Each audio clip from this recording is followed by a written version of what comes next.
Muy buenas tardes, señoras y señores. Bienvenidos a la Fundación Omar Dengo y a la Conferencia Anual de nuestra organización en el año 2013.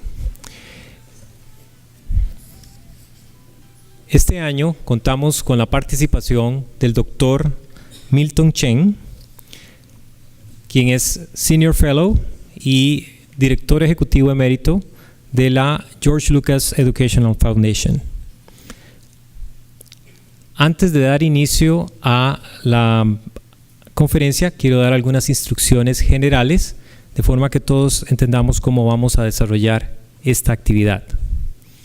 Vamos a tener unas palabras iniciales de representantes de la Fundación y después vamos a tener la conferencia por más o menos una hora. La conferencia está siendo transmitida vía streaming en el sitio web de la Fundación o en el sitio de Facebook de la Fundación. Pueden encontrar el enlace aquellos que quieran contarles a sus amigos o familiares fuera del salón. Pueden conectarse a internet utilizando la conexión de Wi-Fi en las instalaciones FOD Open y de esa forma también pueden estar debidamente conectados. Vamos a tener una sección de preguntas hacia el Dr. Chen. Hay compañeros de la Fundación. Aquí los tenemos a un lado, y por allá hay otros que tienen un formulario que luce como este, y les vamos a pedir que si tienen alguna pregunta para el Dr. Chen, por favor la escriban, sean lo más claros posibles. Pueden escribir su nombre, a la organización, empresa, escuela a la cual pertenecen, opcionalmente. Todas las preguntas, se tratará que la mayor cantidad de preguntas sean respondidas. Si no tenemos suficiente tiempo, las preguntas serán transcritas y serán compartidas como parte de la información de la conferencia. La conferencia se impartirá en idioma inglés. Aquellas personas que necesiten equipo de traducción pueden obtenerlo en la entrada principal. La conferencia será transcrita y traducida posteriormente y estará disponible en nuestro sitio web en los próximos días. Y muy pronto el video de la conferencia estará también disponible en nuestros canales de videos de la Fundación Omar Dengo. A continuación voy a dar la palabra a la doctora Leda Muñoz, directora ejecutiva de la Fundación Omar Dengo, quien nos dirigirá unas palabras de bienvenida. Muy buenas tardes, doctor Milton Chen, invitado de honor de esta Conferencia Anual 2013, señores miembros de la Junta Directiva de la Fundación Omar Dengo, señores miembros fundadores y honorarios de la Fundación, autoridades del Ministerio de Educación Pública, representantes de las instituciones que con su aporte han hecho posible esta ya tradicional actividad, Fundación Cruza, Banco de Costa Rica, Hotel Boutique Jade y Restaurant Jürgens, docentes, estudiantes, colegas, amigos y amigas de la Fundación Omar Dengo. Es un gran gusto saludarlos y recibirlos en nuestra casa con motivo del desarrollo de la Conferencia Anual 2013 titulada El Nuevo Mundo del Aprendizaje y dictada por el Dr. Milton Chen. La Conferencia Anual de la Fundación invita cada año desde 1997 a notables personalidades y expertos en el campo de la educación y las tecnologías digitales para generar un espacio de aprendizaje y reflexión alrededor de los grandes temas que dominan la agenda internacional y que son relevantes para Costa Rica. Nombres como Manuel Castells, Nicolás Negroponte, Edward Friedman, Simon Popper, entre otros, han venido a compartir a este salón sus visiones, sus diagnósticos, sus propuestas. En muchas ocasiones han generado entusiasmo, otras escepticismo y aún controversia, pero siempre han contribuido al análisis y la ponderación. Porque pensar y estudiar la educación es una tarea fundamental de todo país en el siglo XXI, en esta sociedad del conocimiento que se impone, pero en nuestro caso particular, para un país que ha construido su historia e identidad precisamente a partir de entender la educación como la base del desarrollo de las personas y de la sociedad en su conjunto, esta tarea resulta ineludible. Afortunadamente, en los últimos años hemos visto en Costa Rica el surgimiento de una dinámica y rigurosa actividad de investigación y análisis de la educación en la que la Fundación se ha sumado, y ciertamente esta conferencia es parte de estos esfuerzos que ya cumple 16 años. Esfuerzos que nos están permitiendo, todos ellos, precisar los contornos de la educación que tenemos, profundizar en nuestra comprensión de los elementos que influyen en el logro de los resultados educativos que el país alcanza, e identificar y, si se quiere, imaginar el tipo de educación que queremos y necesitamos. Nuestro invitado este año tiene mucho que aportar a esa discusión. Sin que lo sepan muchos de ustedes, él ha sido parte de su infancia. Milton Chen fue director de investigación de Sesame Street, o Calle Sésamo, como se llamaba, programa pionero de la televisión educativa que logra posicionarse en la década de los 70 por su extraordinaria capacidad de crear ambientes para un aprendizaje lúdico que aún cautivan a los niños del siglo XXI, constituyéndose en uno de los pocos puentes comunes entre padres e hijos hoy por hoy.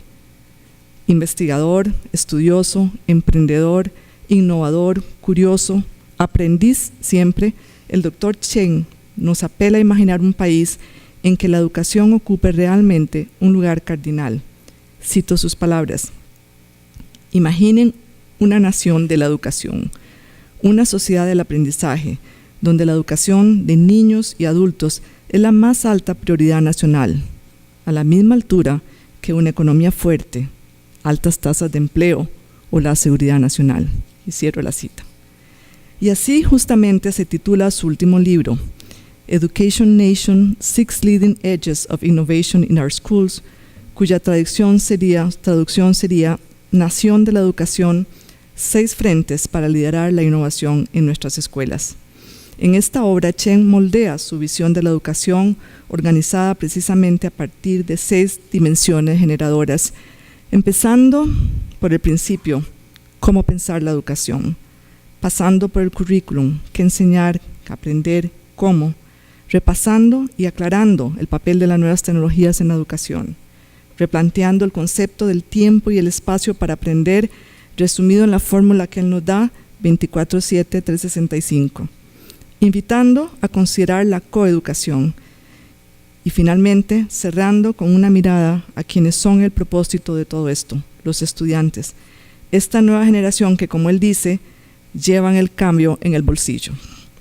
Su propuesta apenas toca el tema financiero, es concreta, práctica, realista, al tiempo que ambiciosa e inspiradora, construida a partir del cúmulo de aprendizajes y experiencias que a través de su fructífera vida profesional ha construido. Hoy nos contará algo de esa propuesta y de otras en las que está trabajando actualmente. Algunas son apenas ideas, otras son ya realidades que conectan al mundo de la educación con los grandes temas de nuestro tiempo, como debe ser. Seguramente encontraremos en este conjunto de ideas y de propuestas que nos trae el Dr. Chen puntos de coincidencia y de divergencia, pero sin duda será una magnífica oportunidad para aprender. Sin más preámbulos, los dejo con el Dr. Chen y aprovecho para agradecerle públicamente el haber aceptado de manera tan gentil nuestra invitación a compartir su tiempo y sus conocimientos con nosotros. La organización de esta conferencia ha sido un proceso excepcionalmente fluido y sencillo, producto mucho de la cálida personalidad del Dr. Chen y de la gran coherencia que hay entre sus ideas y sus acciones. Bienvenido a Costa Rica y a la Fundación Dr. Chen. Tiene usted la palabra. Buenas tardes. So, just to illustrate this brave new world of learning that we are in, I would like to just say a few words in Spanish. Since I don't speak Spanish, I would like to, with a little help from Google Translate, say a few things in Spanish. Mi nombre es Milton Chen.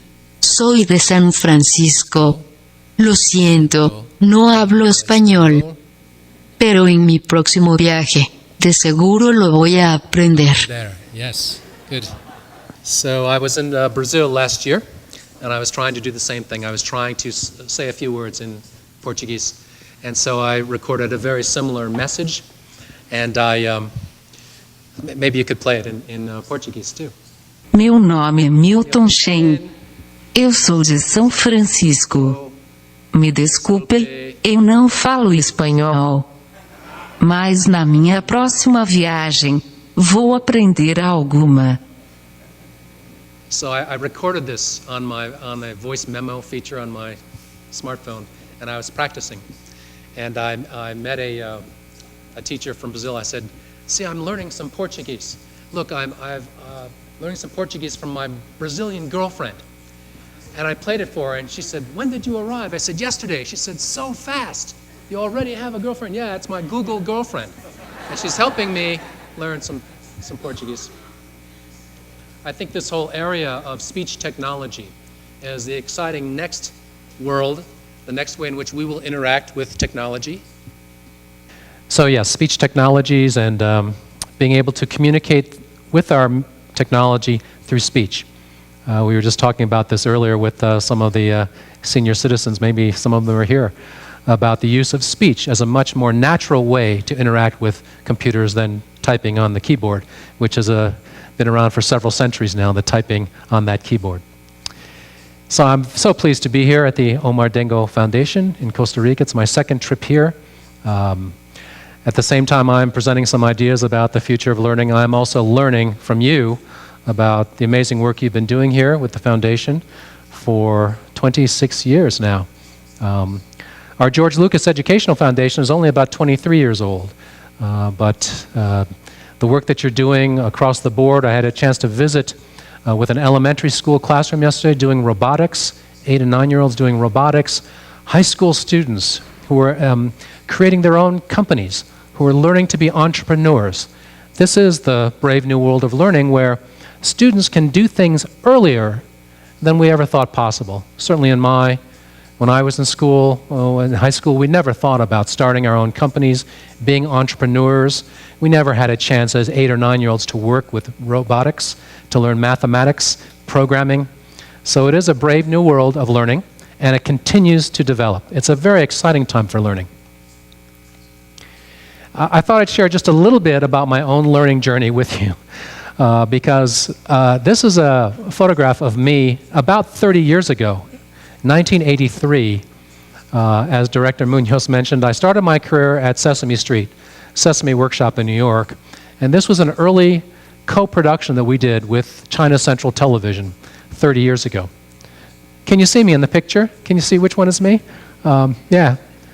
I had more hair. My hair was longer then. This was a project called Big Bird in China, starring a young girl, a 5-year-old girl from Beijing who was leading Big Bird and some of the Muppets around China and teaching them some Chinese folk tales, teaching them about China. So it was an early effort to encourage more communication and exchange between U.S. and China. I sometimes say, since Sesame Street has gone around the world, you've seen it here in Costa Rica, it's been in Latin America, it's in South Africa, in Europe, and Asia. It is the longest street in the world. So my career has taken me from the longest street in the world to working with George Lucas and a galaxy long ago and far, far away. I've been very fortunate in my career to have worked for 2 educational visionaries, one in New York, one in California, who had many of the same ideas about learning. For instance, this idea that students can learn more earlier than we think. Sesame Street was one of the first projects to demonstrate this, to teach 3, 4, and 5-year-olds letters, numbers, cooperation. We're now still teaching students collaboration and cooperation. But we learned that students could, 3-year-olds, 4-year-olds could learn the word cooperation, could understand a little bit about it earlier than we thought. When Sesame Street first started, many teachers said, let me get this straight. You're going to try to use television to teach preschool children. Letters, numbers, early cognitive development. That will never work. Have you seen television? It's commercials, it's violence, it's comedies. How can you use that to teach young children? And they said, we're having trouble at the age of 5 teaching them letters and numbers. So how can television do that? But this was a new world of preschool learning, and we said we're going to do it with puppets. We're going to do it with music, animation, cartoons in a different way. So that's what we're still trying to do. Is more than 40 years later, Sesame Street is entering its 44th season. this fall. More than 40 years later, we are still trying to demonstrate that technology and media and screens and experiences can help children learn more earlier than we thought. One of the great things I'm very excited about at Sesame Workshop, I've joined them as one of their trustees. It's great to go back to an organization 30 years later that I worked at. And we are bringing the world of Sesame Street back to itself. If you're in the US, for instance, this year, if you tune into Univision, you can see Plaza Sésamo, the Spanish language version of Sesame Street in Spanish in the United States. So we're trying to encourage more understanding of different cultures and languages within the United States and bringing back Sesame Street and the different versions of Sesame Street. There's an Arabic version, there's a version in South Africa, there's a Chinese version. Bringing back these versions, someday you'll be able to see all this on the internet. This is our website, edutopia.org, at the George Lucas Educational Foundation, and it's a multimedia website. We started to develop it about 15 years ago in the early days of the internet. I think Google is, some of you who have devices, you can fact check this. I think Google is turning 15 years old this year. That's astonishing. Google, just 15 years old. YouTube, the sharing of video, and Omar Dengo Foundation has a YouTube channel. So do we at Edutopia. YouTube is only 8 years old this year. It's amazing how quickly these technologies are changing the way in which we share information and learn from each other. So this is our website, and it's currently attracting about 700,000 visitors per month.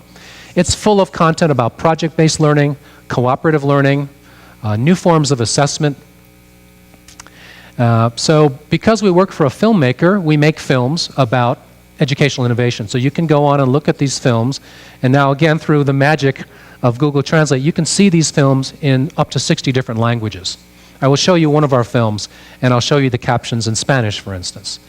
This is again another advance in technology. If you supply the captions in Spanish, Google will translate them in real time in 60 different languages. So you can share your work with the entire world.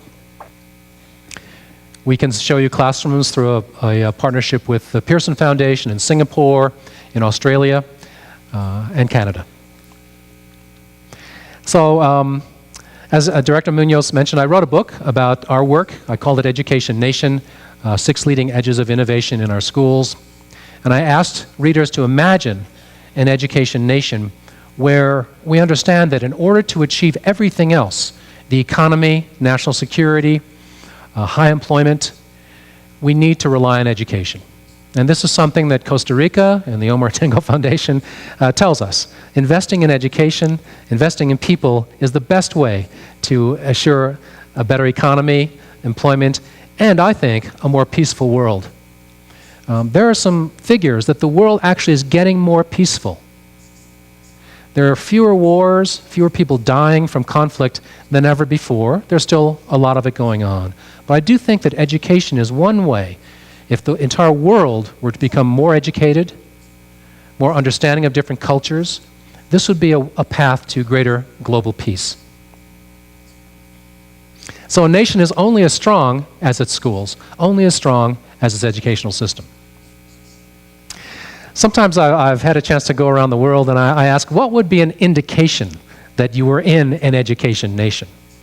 One would be that, like Costa Rica, you've always had more teachers than soldiers, right? I've heard that said. That's a good, I will have to do the count. Maybe you can tell me how many teachers the U.S. has, tell me how many soldiers the U.S. has, and by the end of the talk you can let me know. I don't think we're quite there yet. But I like this, this currency from Singapore and Taiwan, because on their currency, they show pictures of children learning. So every day, when they take out their money, they see pictures of children learning. Here are some statistics about the U.S. We're not yet an education nation. We have a very high dropout rate. We lose about one high school student drops out every half a minute. We lose 2 high school students every minute. 6,000 students drop out of American high schools every day. Here's our little secret. The hope of the American educational system. We're trying to redesign it to combine both the school time and the out-of-school time for powerful learning. The U.S. has a system of public libraries. The U.S. has a great system of science centers and museums, art museums. I'm sure some of you have had a chance to visit these great world-class museums. Children are learning in these museums. They are learning in our national parks.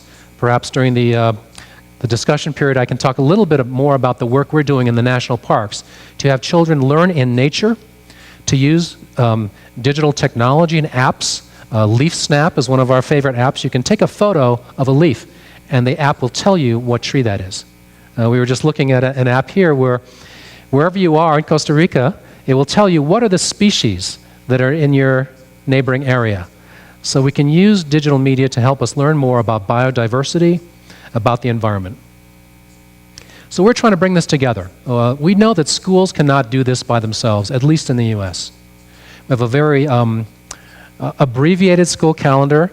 Our American students only go to school 180 days a year. I understand here it's more like 200 days a year. Most countries have a school year of at least 200 days per year. So in the U.S., it's only 180. We have a very long summer vacation, so we're trying to use the summer and summer learning for our students, and they are in museums, they are in parks, they are using technology. We can talk about a new year for learning, 24/7, 365. Students can learn anytime, anywhere. They're not limited to the school year, which in the U.S., the school year of learning would be 6 hours a day, 5 days a week, 6 by 5 by 180. Just pause and consider where we are in the scope of human history. We are very fortunate to be living in a time where we are witnessing the greatest expansion of human creativity ever in the history of humankind. When you think about it, we have placed all the media that we've ever created, and this is a talk by Clay Shirky from NYU. It's a TED Talk. And he says, we have created every medium, whether it's writing, photography, music, video, graphics, all of that. Every medium ever created to express knowledge, to express creativity, every medium is right next to every other medium on your devices. So on this little device, if our students knew how to use it to express their knowledge, they could upload it and share their knowledge with the world. This is the time that we are living in, and it's very different from when we were in school. It's a very exciting time for education, for learning, and for teaching. We can all now become teachers. In the conversation today, we were saying, it would be great if students understood that they could help teach other students. And great if teachers understood that they are learners too. We are all teachers and we are all learners. So I think you're familiar with the idea of learning anytime, any place. But what about the other kinds of learning, any path or any pace? When we've provided the world's knowledge at your fingertips, we can create different pathways for learning, and we can enable students to learn faster and slower depending on the subject matter. In most schools, all students learn the same thing at the same time in the same way. All the students are treated equally in terms of time and what they're learning. But now we're trying to encourage more flexibility in our schools and in our out-of-school settings for students to learn any time, any place, but also any path, any pace. So we're experimenting with these new online courses. You can self-pace these online courses. You can take the course in 2 months. You can take it in 6 months, depending on your time, depending on your interest. So I'm also doing some work at the Institute for the Future in Palo Alto. This is a very interesting creative group that's helping schools and universities, also companies, government agencies, think about the future. If you look at the future and how it's developing so quickly, I like to say that in education, 2010 was the first year of the 21st century in education. About 3 years ago, we began to see a shift in willingness and openness to talk about new ways of teaching and learning. During 2000, 2005, 2008, there was still a lot of resistance to using technology, but now technology has gotten better and better, faster and faster, and cheaper. So now we have powerful devices we can give to students in the U.S. for the cost of one textbook per year. In the U.S., a textbook costs $180, $150 for one textbook. We can now provide a laptop, a PC, a digital device, a tablet for roughly that cost, including broadband, including professional development for teachers. So many school districts are trading in textbooks for digital devices. So I think we're moving towards a time when we can talk about you at the center of education. Education. You are in charge of your own education. This is some work we started doing at the Institute for the Future. One of the things we started doing is to talk with learners, young people themselves, about how they are learning. And the first thing they said is, we are in charge of our own learning. We're learning in school, but if the teacher isn't of interest, we are going around and finding other experiences in science centers, museums, in national parks, online. We're finding experts and mentors. So I'd like to show you just a few comments from these young people. We videotaped about a dozen people, learners, and they ranged in age from 18 to 50, about a dozen of them. So I'd like to show you just some comments from Molly. Molly's 18 years old, and she's just started as a freshman at Johns Hopkins University in Baltimore. Hi, my name is Molly Kvivitz-Epkoski, and I am an extreme learner because I'm studying beetles from the Yunnan province of China. I've also been working as a student science fellow in the Student Science Fellows program at the Academy of Sciences. So I've been working with curator of entomology, Dave Kavanaugh, the head of the entomology department at the Academy of Sciences, on a program or on a project of identifying two groups of beetles from the Gaoligangshan region in China, a very poorly studied, poorly known, and increasingly threatened area in China. So we think we may have a few new things that have yet to be described in that group of beetles, which is very exciting. And it's definitely influenced my desire to use science as a means of conservation and informing conservation policy and whatnot. So I think there has to be, I don't think standardization is really important. I don't think tests are really helpful. I don't think standardization of education and thinking that everyone learns in the same way is working, because I know so many of my friends that have either dropped out of school or are super disengaged in school and would rather be elsewhere when they have this this raw talent that is not being utilized. And so it feels inefficient to have this standardized, structuralized, cookie-cutter model of education for every single individual.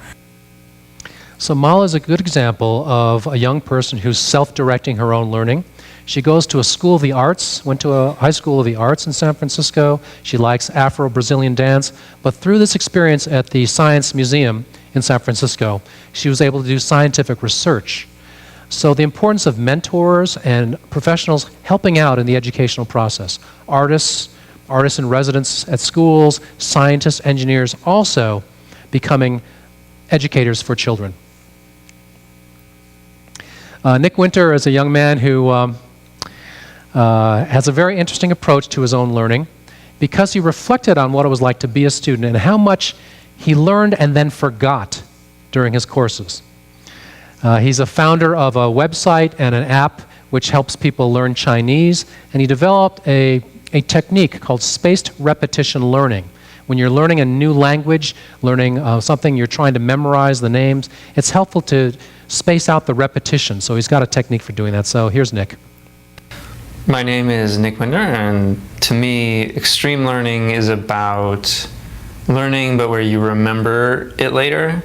So, the traditional education model, you have a semester, you have a topic, the topic's interesting, you take the test, you forget all of that. As I learn more things and as it becomes really easy and my knowledge base grows and I'm like, aha, I know that. It's like this transformation. I'm like, oh no, why did I waste those first 16 years just feeding facts to my forgetting machine? And it's a little bit sad that I did that and that everybody's doing that. When I got out of school and I was like, oh geez, I really don't want to get a job. What can I do? Okay, I'll start a startup. I solve a problem that I have. I had a problem learning Chinese characters.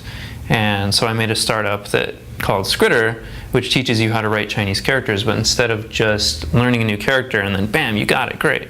The old characters are mixed in with the new characters so that you keep reviewing them just doing some spaced repetition stuff like super memo from a Wired article that I read. And we did some cool handwriting recognition stuff too. And it turned out to really, really work. People were learning way faster. They're remembering 95% of the characters that they learned instead of that 39%. So now they're actually capable of doing Chinese. Like, they're getting good.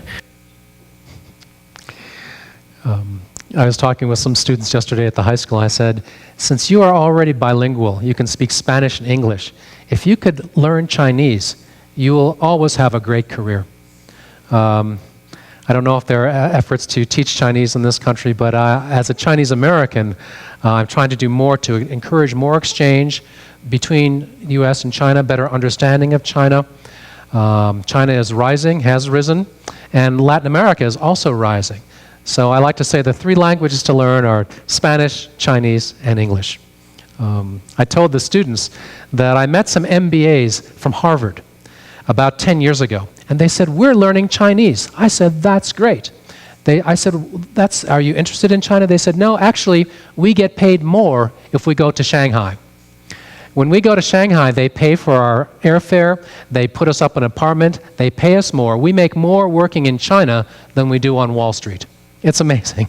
So now there are many American businesses and students who are trying to learn Chinese and moving to China.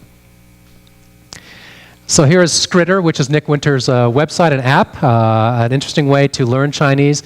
You know, as I've tried to talk with audiences about the learning of Chinese, I'm sure you're thinking of this right now. Isn't Chinese a really difficult language to learn? That would take so long. It seems so, funny shapes and characters, and it seems like it would take forever. And you know that one of the things that helped a lot with the learning of Chinese in the U.S. in high schools is we have an advanced placement test now in Chinese. We had a partnership between the College Board in the U.S. and the Ministry of Education in China to help support this, to provide Chinese teachers. And the Minister of Education came to the press conference when we announced this course to teach American students Chinese. He said, I know you think that Chinese is a difficult language to learn, but we have 1.3 billion people who speak it. How is this? And it's because they live in a natural environment of learning this language, and now through technology we have some new tools for teaching Chinese. I'm always amazed. In fact, there are a couple stories on our website where you will see American students speaking fluent Chinese. They've learned it at their high school. New tools for learning languages, for speech technology. In fact, I argue this is what technology was meant to do, to record and play back language.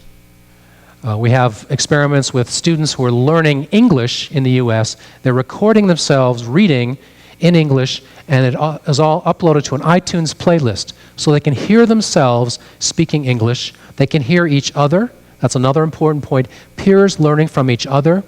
Their parents can listen to their children read. So it's all on technology, on a website, on iTunes, and they can then improve themselves. The parents and the kids just want to get better at reading, writing, and speaking English. So lastly, here's Nikhil Goyal. He's a young man who's also looking at whether he wants to go to college. He's not going to college yet, but he's a very interesting entrepreneur. He has written a book called One Size Does Not Fit All about education. He contacted me about 3 years ago. He said, I'm 15 years old. I'm writing a book about education because I think our American schools are not really providing a good education for many students. So he's written a book, and he gives talks, and you'll hear him talking. My name is Nikhil Goyal, and I'm an extreme learner because I've been self-directing my learning my entire life. I've been really transformed in these experiences that I've been having, predominantly through the mentors and a lot of the people that have just been guiding me in the process. I think the brilliant thing about the internet today is that you can basically meet anybody in the world. And you can connect with them if you find their email address or their Twitter handle, for example. So what I did essentially was that I emailed people asking for just 5 to 10 minutes of their time, saying who I am, what I'm doing. I just read this article you wrote, or I read this book you had just penned recently. And most people are really glad to give just a few minutes of their time. I asked them a few questions, get some mentorship, and I continue the relationship with that person over the following months and even many years. I get motivation from the fact that we are living in a world that is more interconnected and more transformative than ever before. We can connect with anybody in the world. We can impact change, whether you're a 5-year-old or the CEO of Goldman Sachs. So in these interviews with, we call them extreme learners, one thing was very clear. What makes the difference between these sorts of individuals, these three people, and other kids, other learners who are not as entrepreneurial about their own learning, who are not taking charge of their own learning?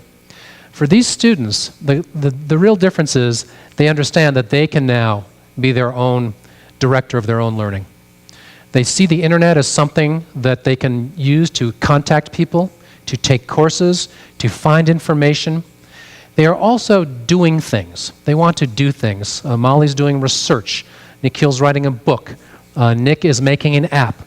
They want to make things and do things, not just take classes and take exams. So that's the difference. They're trying to do authentic, real things. And they are finding they have a larger community, a social network of many others who want to help and mentor them. So here are 6 edges of innovation that I talk about. I'm not going to talk about all of them, but I want to talk especially about changing our thinking about education. Sometimes when we talk about schools, teachers, students, education, because we were all in school, we think about changing that system. And we're talking about a very different approach to learning. As I was saying earlier, for students to learn robotics, to do project-based learning rather than textbook-based learning. So I'd like to talk first of all about changing the roles and the definitions of what this is about. When it happens, where it happens, who's a teacher, who's a learner. I like to change the vocabulary from teachers to mentors or coaches, team leaders, teachers acting more as team leaders, students acting more as team members, and as scholars. Some schools in the US, when they have a chance to build a new school, they don't call it a school. They call it a learning center. And the learning center is open more than 6 hours a day. The learning center, as the offices here at the foundation are open for all sorts of people to come in, use the computers, talk to each other, create community. And they call the teachers coaches or team leaders, and the students are called team members. And in changing your thinking about what this is about, it's very important to look at Carol Dweck's work. Dr. Dweck from Stanford has written a great book called Mindset. Please take a look at it. It's become quite popular, and she gave one of these lectures a few years back. But how you think about learning, how you think about yourself as a student or a teacher, has a lot to do with how you'll behave. In her work, for instance, she talks about the growth versus the fixed mindset. In all things, you want to have a growth mindset. You want to think that you can get better and better at something, and the way you get better at it is by practicing. It's not that you're either good or bad at something. That's a very fixed mindset. I'm good at this, I'm bad at this. We need to tell students, when it comes to mathematics, some students say, I'm not good at math. We tell them, no, you can get better at math. Your brain is like a muscle. And if you exercise your brain, it will get stronger, just like they understand your muscles will get stronger. So this is the idea of the growth mindset, getting better and better through practice. And Carol Dweck has shown that when she tells students this, they actually do better on the tests about mathematics. They think about themselves differently. If they don't understand something, they say, well, it's not the end of it. I can learn in a different way. I'll ask a question.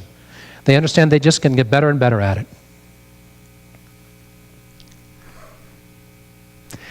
Of course, I want to remind everyone when we think about learning about the 8 different intelligences.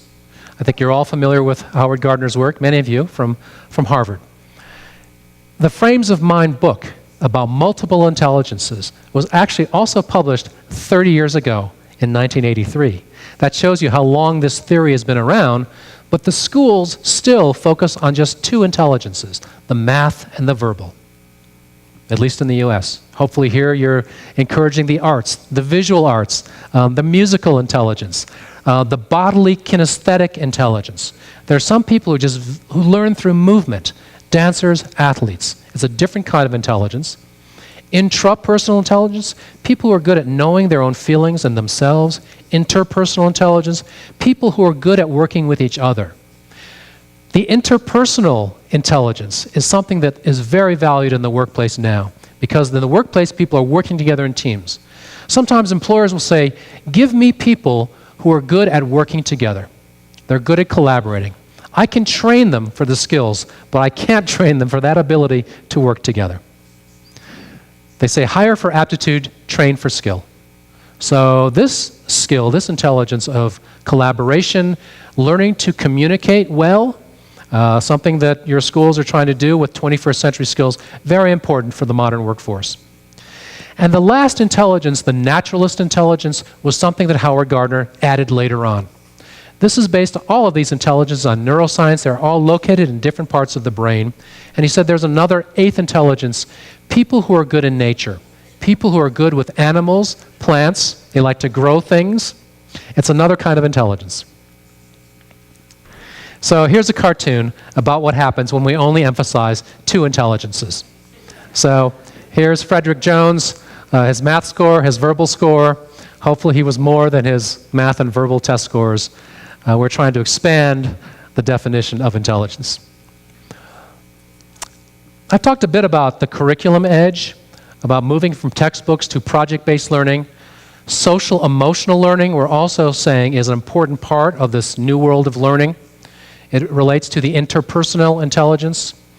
Having students who can communicate well. We were looking at a bullying website just today. Bullying is a problem in schools around the world, and students need tools and are creating tools to help each other with bullying, so helping themselves become more socially and emotionally literate. Globalizing the curriculum, having students understand other cultures, other languages. Bilingual education in the U.S. is very important. You're doing such a wonderful job of it here. But believe me, in the U.S. it's very political. So we're trying to encourage more schools to teach 2 or even 3 languages early.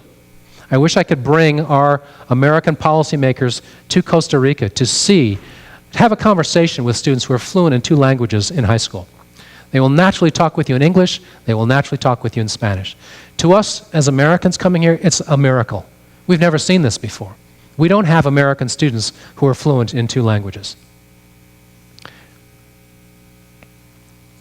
This is a great example of project-based learning. If you look it up on the Edutopia website, look up K1 Attack is the name of this vehicle. And there's their teacher, an engineer, and the students are behind it. It looks like a sports car. What this was actually a competition to design a hybrid car for high school students. And these students designed that vehicle. It runs on biodiesel fuel. They designed the look and the feel of it. It's very artistic. So it's a good example of projects that combine both the arts and the sciences. In our world, in Edutopia, we like to say, we don't want just the either or, arts or science. We want both and. We want to show that you can be good at both the arts and the sciences. We've got a lot of content about social emotional learning on our site, so I recommend that to you. It's wonderful to see students who are good at expressing their feelings. And students come to school with a lot of issues in their homes and their families. My colleague Roger Weisberg, sometimes people say to him, you know, this social emotional learning, it seems like it's important, but we're already doing so many things at school. We're trying to teach Common Core standards and technology, and we can't add social emotional learning to the plate. And Roger Weisberg's response is, perhaps I wasn't clear, this is the plate.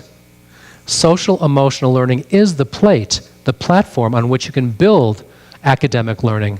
But you need students who are ready to learn, who feel good about their learning, who are able to express who they are as individuals. I just want to give you some examples of my favorite websites to illustrate this new world of learning, besides Google Translate. Bugscope is a project where students can collect insects and look at them online under an electron microscope. Again, this was not possible for us when we were in school.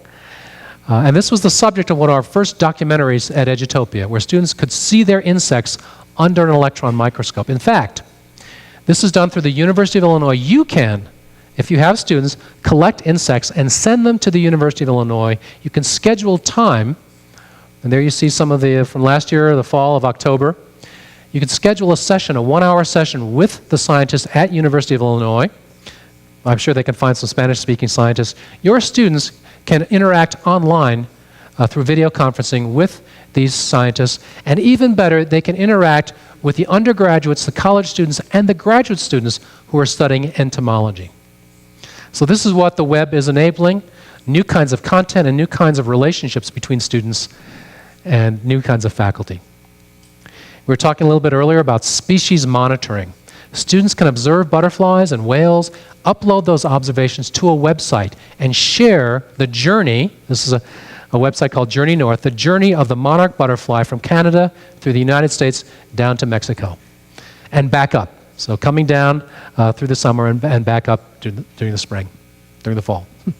So this is a film we did about this, and we like to show films because it's the look on the student's face. We saw some great films at the foundation today. That look on the student's face, when they're really engaged with learning, that's what you want. It's hard to describe in words, but that's the look that you want on a student's face when they're learning. The student is seeing the butterfly emerge from the chrysalis.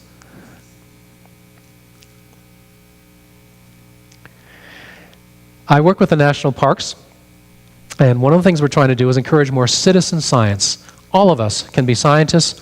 All of us can help out with scientific observations. There are many things that scientists want to have done, but they don't have enough people to help doing it. So we are starting these projects with the National Geographic Society, which has done a lot of work here in Costa Rica, with something called the Bio Blitz. The Bio Blitz is a 2-day event where anyone, all of us, can go into a region. And these have been done in the national parks, in the Great Smoky Mountains National Parks. It's coming to the Golden Gate National Parks in San Francisco the end of March. I invite you all to come. Please come to San Francisco Friday and Saturday in March, and you can participate in this BioBlitz. We, as citizens, will create a database of all the species in the Golden Gate National Parks.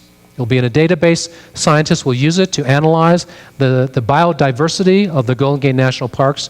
We typically find species that they did not know were there or they thought were extinct.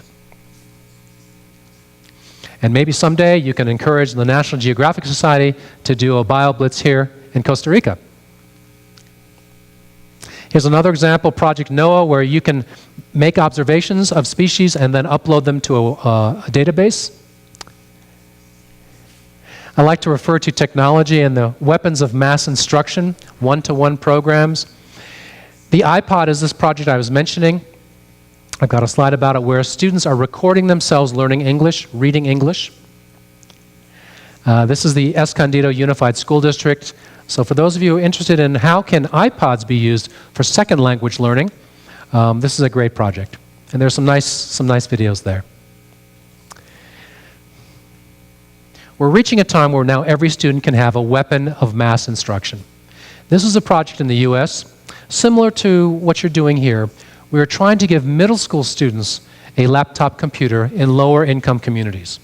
They carry this laptop with them, and they're able to use the laptop as a device to lift the educational level of their families. So I want to show you this video, and you'll see some examples of this happening in families, and also how this technology can help with language learning. So can we show that video? I like to read a lot, so I downloaded this reading site where different teenagers, they write stories, and it's really interesting. If there's a word that I don't understand, I usually just go on Google and I look for it. And I've always wanted to learn how to speak Japanese, so sometimes I just go on Google Translate and learn how to say different words in different languages. We are moving forward, and technology is definitely a must. So, I mean, it's not an option anymore, it's a must. If you're a middle school student and you don't have classrooms where you have strong software that's combined with quality teaching, then you're not learning as fast as your peers. And if that's not happening, you're not going to be prepared for high school, and you're not going to be as prepared as you need to be for college. There are communities where there's a high access to computers, and then communities such as ours that maybe the percentage is less.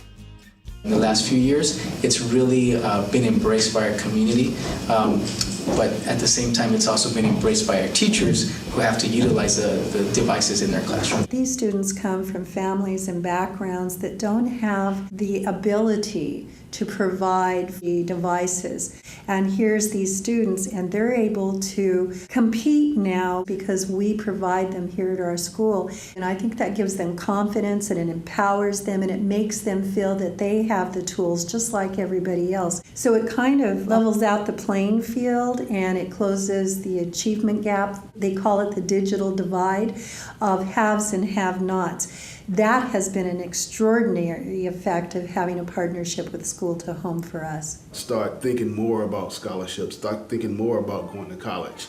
I think it gives them an opportunity to do that.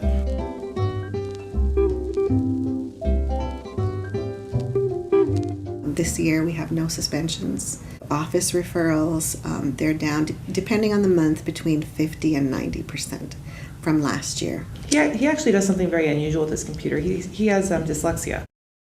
And so because he has the computer in the classroom, he's able to access curriculum in a way that he never was before. For instance, all of his books, because we have digital copies now, he can have them all read out loud at any point. And so his tests are all read out loud to him, which is not only, it's not a stigma anymore because he doesn't have to carry around a separate device that other people don't have. He's got the same device as any other kid in his classroom. So it's made life much, much easier. And he's, 3 A+, 2 A's, and a B with a reading disability in all the regular A classes is pretty impressive. And I don't think he would have done this otherwise. I try to tell him there's a big, vast world outside of Oakland, outside of this area. Even through this little box, they can take you outside of Oakland to Egypt, to take you to Mesopotamia, to take you to Alaska. Just remember, inside this computer, there is a big, vast world that you can actually log onto and see. All of the studies show that the biggest component to student growth and student success is parent involvement. The fact that that's a huge part of School to Home is amazing. And then seeing the parents here with their child and learning together it's almost like, why haven't we done this before? This is like the perfect equation. They can go into the website of the teachers and know what homework has been assigned, what projects are coming up, and what grades are being given. They're looking at the transcripts, they're looking at if they're absent, if they're tardy for class. And they can check, did she do this? She said she didn't have homework, didn't I? Let me check. She did have homework. She didn't turn it in, then they'll know. The devices served as a great opportunity to overcome the language issues. Their concern was, I don't know how to speak English. I said, great, just type it up, go through Google Docs to do a translation. That was something we incorporated into the workshops. Actualmente todo es computadoras, todo es internet, todo es a base de datos, entonces tienen que estar súper dotadas para hacer las cosas. Entonces, qué mejor que les enseñen. Entonces, porque yo sé que muchas escuelas no tienen ese sistema. Yo varias amigas me dicen, mi hijo no tiene eso. Entonces, sí le ha ayudado bastante y le va a seguir ayudando y va a ser de provecho para su universidad también.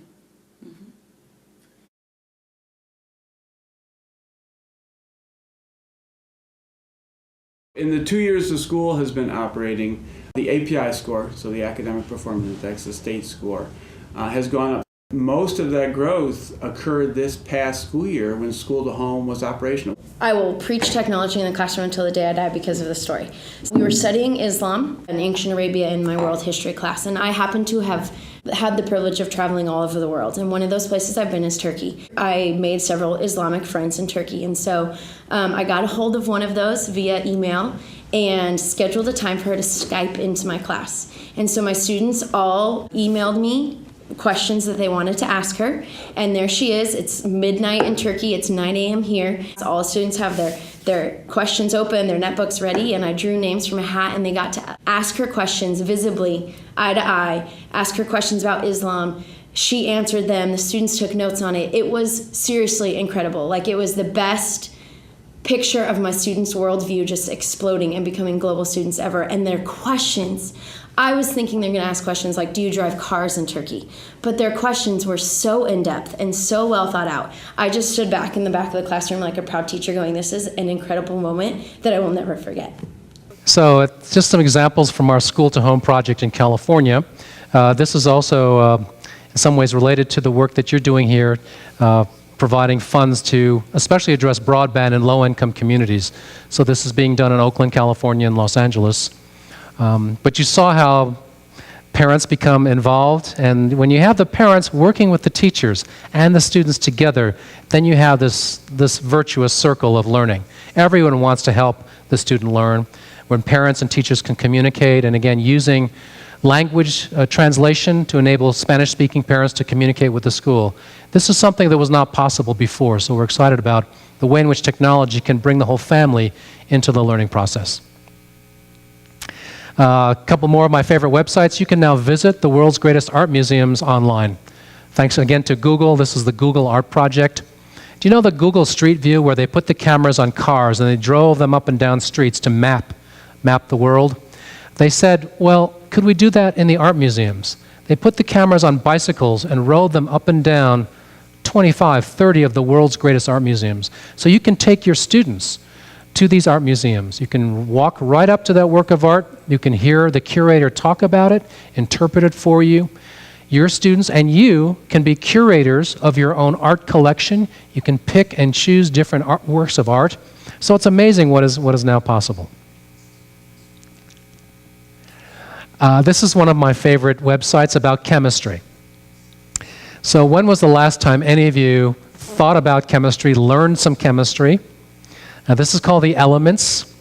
You might recall sitting in chemistry class looking at the periodic table of elements at the front, trying to understand the molecular structure. This is a great website that will get you interested again in chemistry. For instance, I don't know if you can quite see it. This is element number 22. It's titanium. This is a multimedia periodic table of elements. You should all be interested in element number 22, titanium, because it is in the jet engines when you fly. It's in sports equipment. It's the lightest and strongest metal. So I like going to this website and just looking around, browsing this website. And so this is called the periodic table of elements. Periodictable.com. It's also a book and a website and an app. Online courses for learning language. A professor in Spain told me this is a good way to start to learn Spanish. Mi Vida Loca, it's a BBC course on learning Spanish. And again, it's not a teacher presenting language, it's taught through a mystery, through a story. In the first episode, you arrive at the Madrid airport and you get in a taxi. And it teaches you some words to talk with the taxi driver. You are going to an apartment that a friend of yours has told you about, and you get to that apartment and you go up and there's someone already staying at the apartment. So you begin to talk with that person and different things happen. You go to a cafe, different events. It's told through a mystery, through a television program, and you're learning some Spanish. Guru Learning is an educational search engine. When educators search on the web for lesson plans, for content, often what they get back from just Googling doesn't really help them. But Guru Learning was originally produced, you can see it looks like Google. A Google engineer from India called this website gurulearning.com, .org. So when you type in search terms, try it at gurulearning.org. You type in search terms, it returns the results to you by lesson plans, by videos, by PDFs, so it's much better organized for teachers to be able to use. Here's one of my favorite websites for any of you teaching mathematics or interested in presenting mathematics. This was a computational search engine developed by Stephen Wolfram, a brilliant computer scientist. If you go to Wolfram Alpha, type in, here we've typed in triangle, 5, 12, 13 triangle. Triangle with sides 5, 12, and 13. Now students are sitting in math class doing homework right now where they're asked to come up with the area of that triangle. They're asked to come up with the perimeter of that triangle. If you type those terms in there, the Wolfram Alpha website gives you back all the facts about that triangle. It tells you that the area is 30, the perimeter is 30. It gives you the answers that students are struggling to come up with. So it poses the question, Now in the 21st century, we need to know why those are the answers. The answers are on the internet, for the facts, for the information. We need students to go deeper and understand why these are the right answers. My colleague Alan November went to a high school and showed this to students in May. He said, "Isn't this a great website? You can type in, you can ask it all sorts of questions. It will give you the results back. Isn't this great?" And the students' reaction to what Alan November was telling them was to get very angry with Alan. They said, "Why are you here in May? You should have been here in September. You could have saved us a lot of time trying to understand mathematics, and our teachers are trying to get us to give them the answers. Now we can find the answers and we can think more deeply." He also showed this to the math teachers in the math department of the high school. Again, you would think the math teachers would say, "This is great. This is a tool we can use it in our math teaching." The math teachers were also very angry with Alan November. They said, "Why are you giving the students the answers? We're trying to teach them to come up with the answers, but now you've given them the answers." So it's changing the way in which we want to teach, and we want students to learn more deeply. In the US, we're calling this deeper learning. So we've had a lot of conversation today about using the young people themselves in their own learning. Students can be teachers around technology. They can be teaching assistants around technology. This is a great project called Generation Yes. If you go to genyes.org, you will see a curriculum for students to learn how to support their teachers in helping with technology. You want to take your notes and turn them into a PowerPoint, the students will do that for you. You want to find the 5 best websites for teaching about a period of history, let the students do that for you. It gives students a job that they very much want to do, makes them more active participants in their own learning. We, in order to help adults understand the digital generation, the learning styles of this new generation of students, we made some multimedia portraits of 10 digital learners. I remember talking with a little boy, he was 5, and I asked him, I was just making conversation with him, I said, "What's your name?" He said, "David." I said, I asked him a question that kindergarten teachers used to ask 5-year-olds to see if they knew the alphabet. I asked him, "Can you spell your name?" He said, "Yes." I said, "Okay, can you spell your name?" He said, "D-A-V-I-D space L-E-E." So even the little boys, you know, they want to tell you, you need to hit the space bar. It's all digital now. We're using a keyboard to spell. You as the adult, the older adult, we want you to hit the space bar. So these students are very comfortable with digital technology. We tried to make some portraits of these students. Here's, again, a 14-year-old girl from the South, from Georgia, who was a religious teenager. She was one of the first middle school students on Facebook. She spent 3 or 4 hours a day on Facebook as a middle school student. She was so excited about it. But Lent was coming up, and she thought, I need to give up something for Lent. So she gave up Facebook for Lent.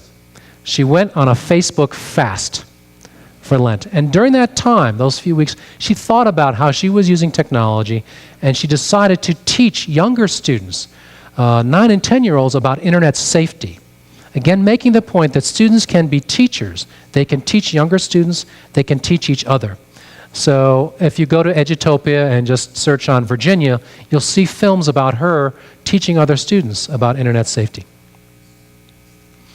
Luis is one of my favorite portraits. He's from a small town in Oregon. But again, he's doing a lot of different things using technology.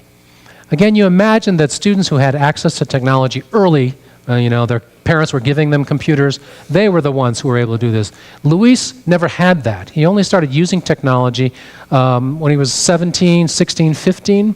He didn't have his own computer when he was 12 or 13. So I want to show you a little portion of his video, and you'll see how he's using technology to lift his family up, to teach his family about technology, teaching younger students about robotics. So high school students can be involved with teaching younger students robotics. So let's look at this film.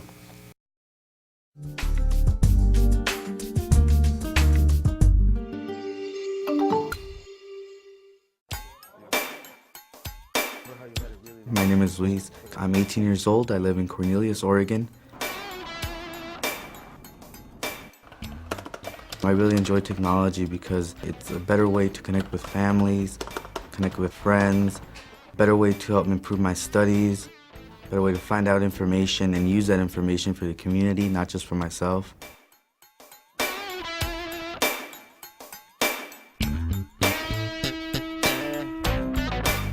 In the morning, I wake up around 5:30. I usually turn on the computer, check email just really quick, go downstairs, have breakfast, wake up my brother, make sure he gets ready for school. We go out the door maybe around 7:20 in the morning. I drop him off at school, and then I go to school.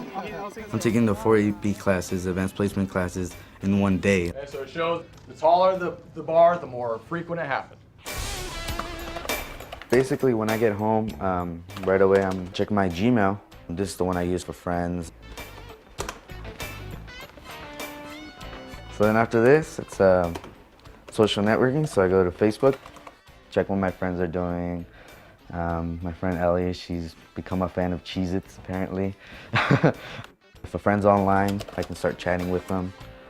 If you're just instant messaging, you could be writing a paper here and then chatting with your friends at the same time.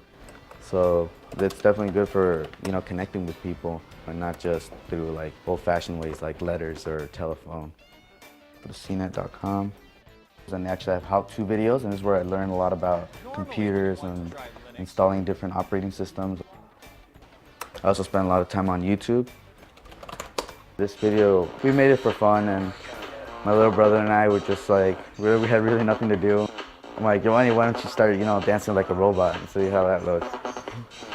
So it's pretty funny. Así le pones el queso, yo le pongo la carne. Okay. Both my mom and my dad are from a state in Mexico by the name of Michoacan. They both came here as just rural immigrants looking for jobs, looking for a place to work. Luis, he's kind of quiet guy, reserved, but you could tell he's thinking a lot. He's a good son. When I saw that he picks up his brother, his mom, and just helps her out with all these things, I, as a mother, think, wow, I would like that as a son. My parents, they said the only time they ever used technology was the ATM. Sacó $57. Pues Luis es el que nos ayuda en hacer pagos, en checar el internet para ver si se cobraron ya el pago. Como 56. And then after that, my mom asked her to put like the soap operas on YouTube. Oh, yes. So this is a score that falls right in the middle of all of your scores. So if you have on a Monday or on a Thursday, I usually stay after school to do extra work. And on Wednesdays is when I have the Tech Wizards program. The Intel 4-H Tech Wizards is an after-school tiered mentoring program that introduces underrepresented youth to education pathways and careers in science, technology, engineering, and math. Conducting the interview, it's right there. And then what kind of shots you're going to be doing, close-up, medium, long shot. The majority of the students know about technology nowadays. They use iPads, they use cell phones, they use video cameras, they use their computers. So we use those tools kind of like the hook for the program. 5, 4. Hola, aquí estamos con We divided into groups, and each group did their own project, and it could either be related to something fun like a music video or something more in depth like a community project like filming the local flea market, which is what we did. In the beginning, what we try to do is motivate.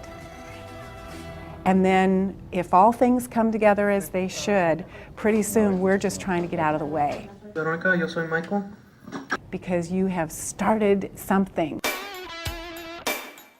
Tech Wizards, they decided to do a project on the street trees, and we do it with the partnership with the city of Hillsborough.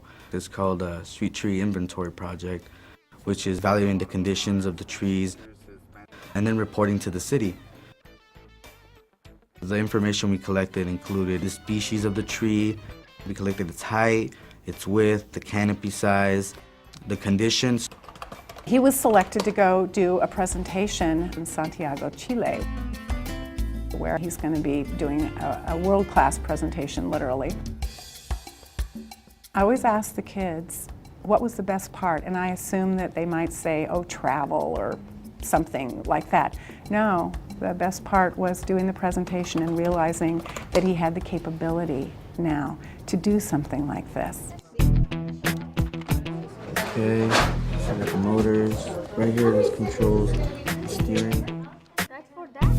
Lego Robotics is another project where the students learn how to use math, science, and engineering. What would you like for it? Like, you want to be the fastest, the strongest? Each student works with an elementary student, and they teach them how to program the robots.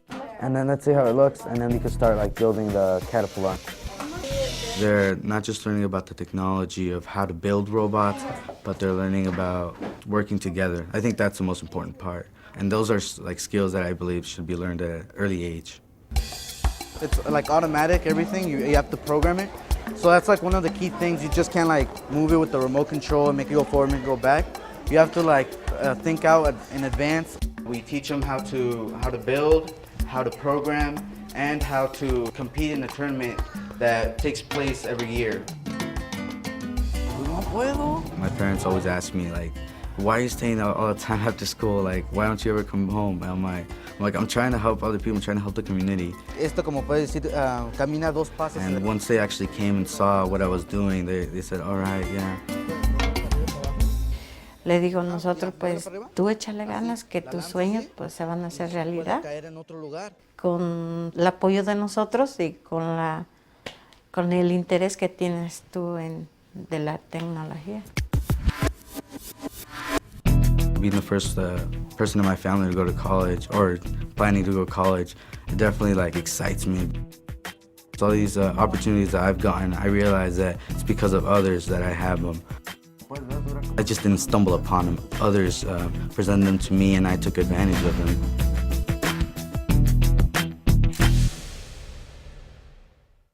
So Luis obviously is an inspiring young man, and we did this about 4 years ago, which means he's about ready to graduate from college. I want to get back in touch with him.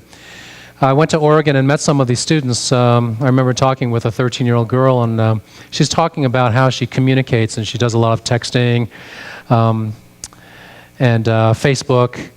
And I said, well, do you ever use email? And she looked at me and she said, just with old people. She made me feel really old, but talk to some 13, yeah, I'm sure you know. So this project that they're doing, citizen science, Luis and his classmates are helping the city understand the health of trees. And when I met them, I said, what are you doing with 4-H? 4-H is another example of an organization that started off, it was the county fair in the U.S., and the 4-H is for farmers and farm families, and they would be growing pigs, and they'd bring in their cows, and they'd demonstrate how they knew how to farm. But 4-H has now become more technical and technological, so they have this project called the Tech Wizards that you saw Luis involved with. They said, we're doing a street tree inventory. And they said it really fast. I said, what is that? They said, we're doing a street tree inventory. I said, what is that? They said, well, our city has a lot of property, and on the property is a lot of trees. But they don't have enough people to go to the property and look at the trees and evaluate them, which ones should be cut down, where they should plant new trees.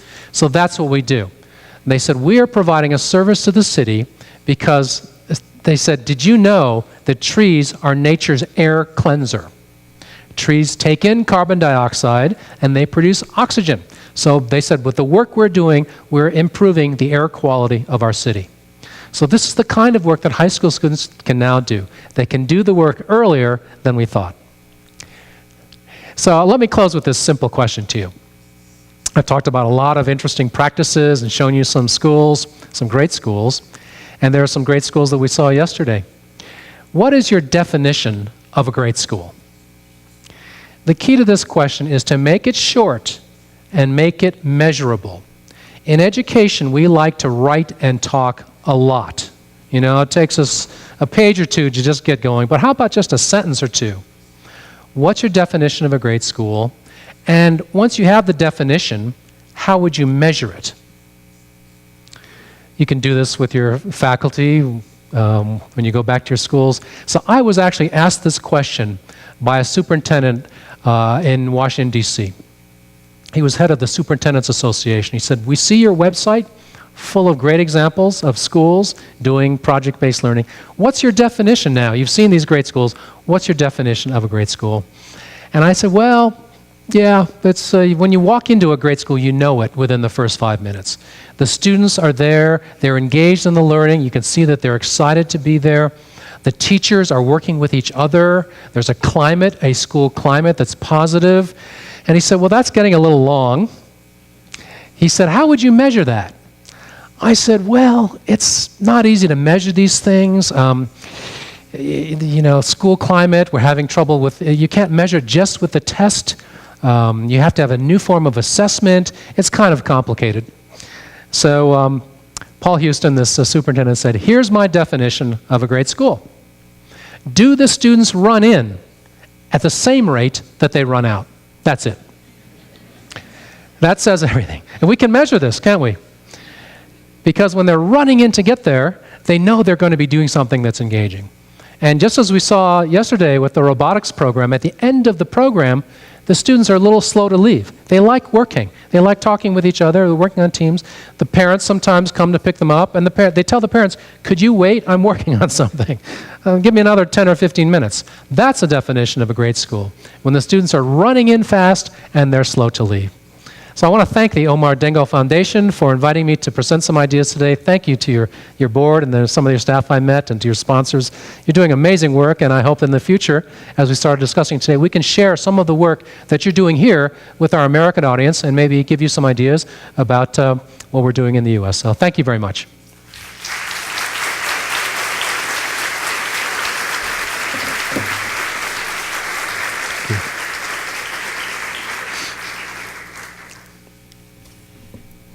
Muchas gracias, Milton, por esta extraordinaria presentación sobre el trabajo que estás haciendo y que está haciendo la Fundación Educativa George Lucas. Ya tengo aquí algunas preguntas que le vamos a hacer a Milton. Algunas están en inglés, entonces I will just read them in English.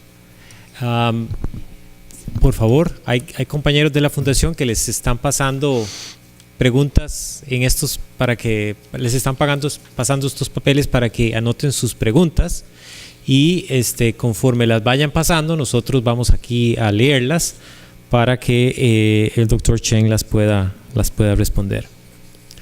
So I have a couple of questions. I will read them in English and they will wait for the translation. Okay. So here we go. Give us 3 key messages for teachers to improve the way to integrate technology in the classroom. Okay. That's okay. So 3 key messages. Let me start first of all with teachers who say, I don't know. This is okay. And this is a good thing for all of us. If we are all teachers, we can all teach things, but we're all learning. Very important for teachers to model what it is not only to teach, but also to learn. Because these days there's so much knowledge, so much information, we need to say, I don't know. And teachers are trained not to say that. Teachers are usually trained to say, I'm in control of the classroom, I understand the knowledge that I need to communicate. But the more teachers say, I don't know, let's find out together. That's a good thing to model. And then go to the internet, search for information, assemble the information. The other thing I think around technology, a second message that I would offer, is that this is something that needs to involve the students, as I said earlier. When you say, I don't know, ask the students for help. Ask the students, as I mentioned with Generation Yes, to support your teaching with technology. Teachers are just about the only professionals we ask to not only know their subject area, but also to know a lot about IT. This is a barrier to increasing the dissemination and the use of instructional technology. Often teachers are not given the skills, but they shouldn't have to do that. Use the students more as part of a technology teaching team. And lastly, I would just, with technology, say that try to find more authentic ways of teaching. try to always be able to answer the question for students, why are we learning this? So students always know when they're learning something how it connects to their own lives. And again, technology can help them do that. They can see the connection between, we were looking at some studies of the ecosystem, hydrology, the water quality. So students then begin to see the connection between the mathematics and the science they're learning, how it applies to the water quality in their own homes and in their communities. For too long, learning in the classroom has been very separate from real life. I like to say, let's make school life more like real life and make it more authentic. Thank you, Milton. I have two more questions. I have two questions that are very related to each other. I'm going to read one in English and the other one in Spanish. Okay. It's very similar. La primera, una de las preguntas que está relacionada es de Fernando Chávez del Colegio San Jorge. ¿Qué hacemos cuando el que no quiere cambiar es el docente? Porque los estudiantes sí. Relacionada a la siguiente pregunta en inglés. Why has been so difficult for teachers to integrate digital technologies into classrooms? I think a key to this integration of technology, again, is the team teaching. I have a colleague in the U.S. who says, teaching is the only profession that is done behind closed doors between moderately consenting individuals. It's the teacher there with the students, it's locked down, but now in the workplace, of course, we're all working together as teams, and teachers, if they were to teach more together as teams, have the Spanish teacher work with the history teacher, have the art teacher work with the science teacher. Team teaching, I don't know whether it was common here in this country, but in the U.S. it was much more common 30 or 40 years ago. You need to reorganize the time so that they can do that. But some of our best examples, for instance, from High Tech High in San Diego, there's a lot of team teaching going on between the math teachers and the science teachers. And I think this is the key so that teachers understand they're not in this alone. They can work with each other, and that collaboration should be done amongst teachers as well as students. So I think that's where a lot of teachers get very resistant because they feel that they can't do it on their own. So that's why you get a lot of resistance. Mm-hmm. It's hard to do it on your own. Yeah. Sí, aquí a veces tenemos que tratar mucho con el tema de la resistencia, pero es parte del trabajo que hacemos con todos los educadores del país. Aquí hay una pregunta de José Camargo. ¿Qué opina acerca del concepto de jóvenes milenarios? Do you know that concept? Mm-hmm. The Millennium Generation. Yeah. Yeah, if I understand the question correctly, this is what we call the digital generation, the millennial generation, born after the year 2000. So they do want to learn in a different way. They are only used to using these digital tools.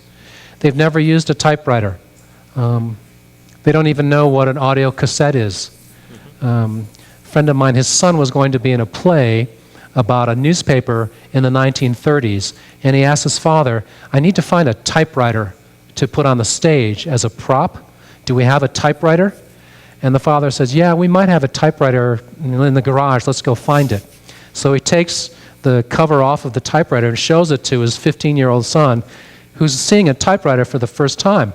And he puts the paper in, and he turns it on as an electric typewriter. And the first thing his son says is, wow, that's really loud. And then he says, that's pretty cool. It even comes with a built-in printer, because anything you put paper into is a printer, right? So this is a generation that is very digital and not analog, and they want to use these tools for learning. So it's our challenge as educators and as nonprofit leaders to find that connection. Digital learning, and as I say, we've made more progress on this in the past 3 years than we did in the previous 10 years. I think 2010 was the first year in which we actually began to teach millennial learners in a way in which they wanted to be taught. La siguiente pregunta es en inglés. The question comes from Gail Ningstron. I hope I'm pronouncing it right. How do we bridge the poverty gap with technology? For example, students who live in very low income areas that cannot even afford food or notebooks, or indigenous people who live in remote areas where there's no electricity, internet, and who also don't even have food or notebooks or pencils. Yeah, this is a tremendous issue of poverty, of indigenous communities that for a very long time have not had equal access by any means. We have these communities in the U.S. We're doing some work with the tribal cultures, especially through the national parks in Nebraska, Wyoming, Montana. They have never had the internet. They don't have access to digital tools. Again, we think now, with the declining cost and the power of these tools, now is a good time to redouble our efforts to do that. I know that the foundation here is involved with many projects to bring this technology to indigenous communities. So I'll ask Eduardo, you can talk about that. But now is the right time to do this. If they can get access to the internet, these students can learn in a way that, again, we did not imagine they could learn before. We've seen this happen. Some of the films we've done, kids who just, even though they didn't have much before, very quickly can catch on. They can learn this very easily and very quickly. Gracias, Milton.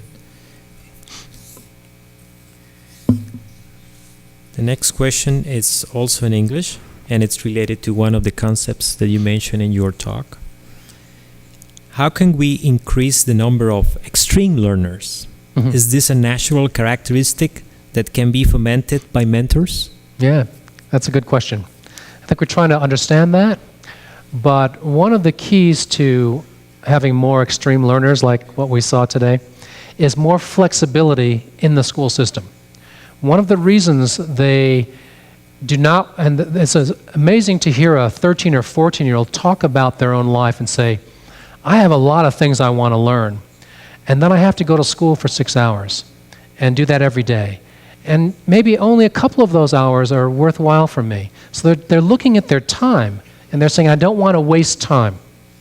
So more flexibility within the curriculum to pursue topics that will be of interest to young people. Maybe changing the course. You know, for a long time, we've had these semester-long courses, certainly for high school students, secondary students. We're beginning in the U.S. to experiment with shorter courses on more topics. So students can have a broader range of choice amongst topics. At the Illinois Math and Science Academy in Illinois, they have shorter courses that last maybe 6 weeks, not 15 weeks, and you can take more of them. So it gives students more choice and more flexibility in the curriculum. If I had more time, I would tell you to go to a website called the independentproject.org. These were students at high school who said, we want to have more flexibility, more control over our own learning. We want to do independent projects. So the school said, okay, we can try that. Try it for 1 semester. Pursue a project, work together, and they set up a whole schedule. During the mornings, they would investigate projects and problems related to their courses, and during the afternoon, they would pursue independent projects. So they did things like write novels, collections of short stories, scientific experiments, but they were given time to collaborate and work on projects of greater interest to them. It's amazing when you give students this kind of freedom that they will respond to do some very important things. I'm going to read out 2 more questions. Voy a leer dos preguntas más. Una es una sugerencia aquí de un señor Ronald Baez, que es un guionista de cine que quiere hablar con usted para ver si lo puede contactar con George Lucas. Great. Great. El doctor Chen va a estar después de la presentación para si alguno de ustedes quiere conversar con él. Es una pregunta de Aaron Mena, de la Escuela de Comunicación Colectiva de la Universidad de Costa Rica, sobre un proyecto en el que el Dr. Chen trabajó anteriormente. Sobre el proyecto de Plaza Sésamo, ¿cómo se coordinan las experiencias en los distintos países y cómo se logra que la metodología de enseñanza se aplique correctamente?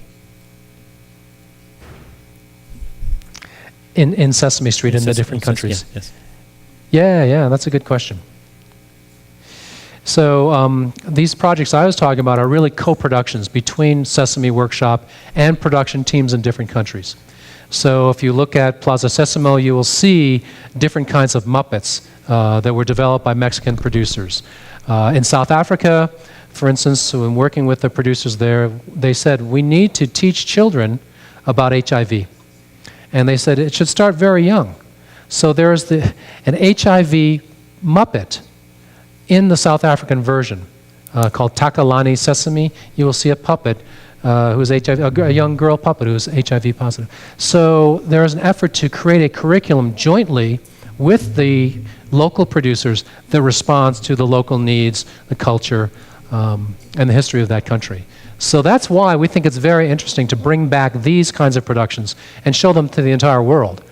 It's a great way to learn about other cultures, also a great way to learn the language of those places.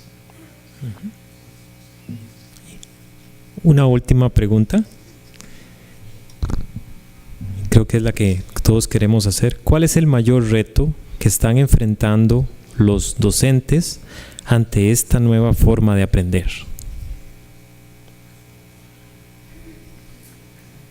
What is the biggest challenge? Yeah. No, as I said, for students, more flexibility.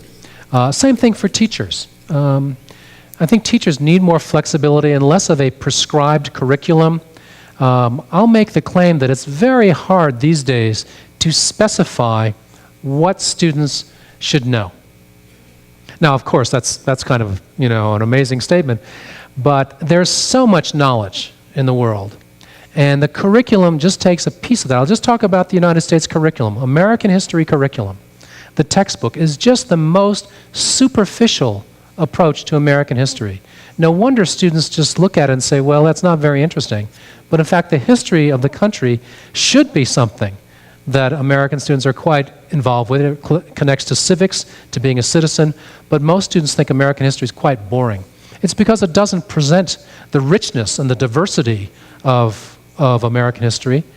So, in fact, the national parks, because they are responsible for the most important places in American history, not just the battlefields of the Civil War, the Revolutionary War, but the historic places, the homes of some of our leaders, our presidents, our writers. These are national historic places. So they have scholars who are working to tell the real stories of American history. And if you just search on national parks and Latino American heritage, you will see a summary of the contributions of Latino Americans to American history. These contributions are really not in the textbook. So we're trying to create a more authentic approach to history. And this is where we want to give teachers more flexibility to pursue their topics of their own interest. I think when we talk about 21st century education, it's evolving to a point where if you are at the center of your education, you have to think about things that you're passionate about learning. We're all going to be learning different things. We can now learn different things. We don't have to all learn the same thing at the same time in the same way. So certainly in the U.S., I'm an advocate of giving teachers more flexibility over what they teach rather than prescribing what should be taught and what people should be learning.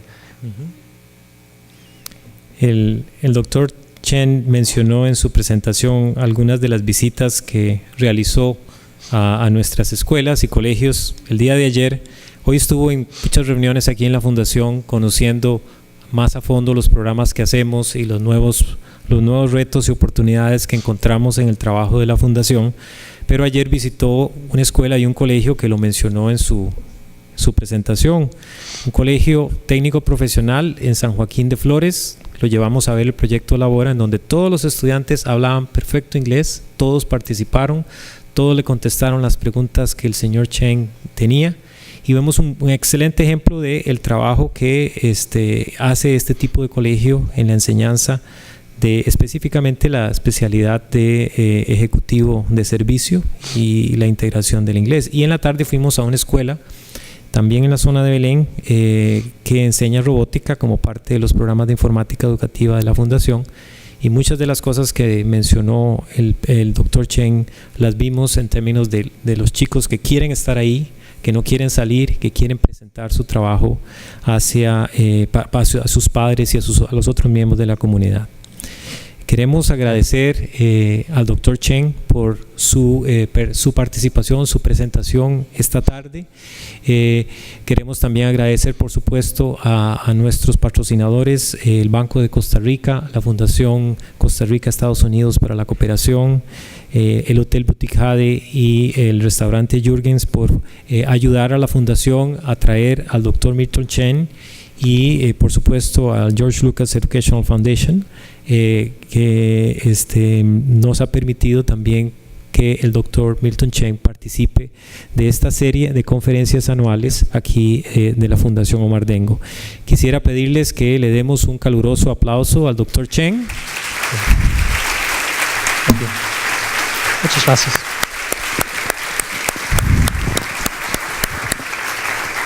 Esperando que nos visite pronto y que cumpla su promesa de hablarnos más en español la próxima vez. Agradecemos a todos por su participación la tarde del día de hoy.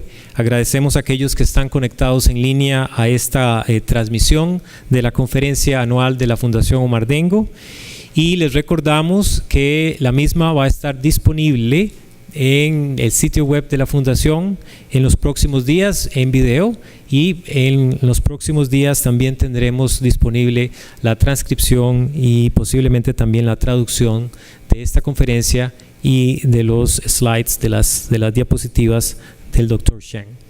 El Dr. Chen sale del país mañana, pueden aprovechar para hablar con él aquellos que quieran unos minutos. Pero les agradecemos de corazón su participación en esta tarde y esperamos que sigan participando en las actividades que organiza la Fundación Omar Dengo para todos y todas ustedes. Muchas gracias.